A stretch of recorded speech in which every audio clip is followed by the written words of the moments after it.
purgé, puis c'est ce qu'on entend sur le plateau. Oui. Vous êtes d'accord avec ce côté binaire ou c'est plus compliqué que cela? C'est très compliqué du fait de l'agrégation de tout le monde qui est là, c'est évident, mais en substance, c'est ça. C'est deux camps qui s'affrontent. Moi, je vais vous dire quelque chose. J'étais il y a 2 ans à peu près, avant que les hostilités commencent en Syrie. Je me trouvais en Angleterre par hasard pour d'autres choses, pas du tout de la Syrie.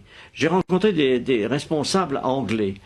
Et quelques-uns qui sont mes amis m'ont avoué, en me sollicitant, qu'ils se préparaient quelque chose en Syrie. C'était en Angleterre et pas en Amérique. L'Angleterre préparait l'invasion des rebelles en Syrie. Et on m'a même demandé à moi, sous le prétexte que j'étais ancien ministre des Affaires étrangères, si je participerais comme ça. J'ai évidemment dit le contraire. J'ai dit, écoutez, moi, je suis français, ça ne m'intéresse pas. Mais c'est pour dire que cette opération vient de très loin. Elle a été préparée, conçue, organisée. Dans quel but? Hein? Excusez-moi, dans quel but?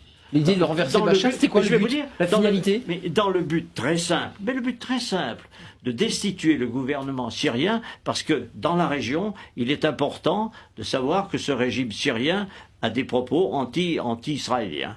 Et que par conséquent, tout ce qui bouge dans la région autour, moi j'ai la confidence du Premier ministre israélien qui remonte très longtemps, qui m'avait dit on essaiera de s'entendre avec le Premier ministre, avec les États autour. Et ceux qui ne s'entendront pas, on les abattra.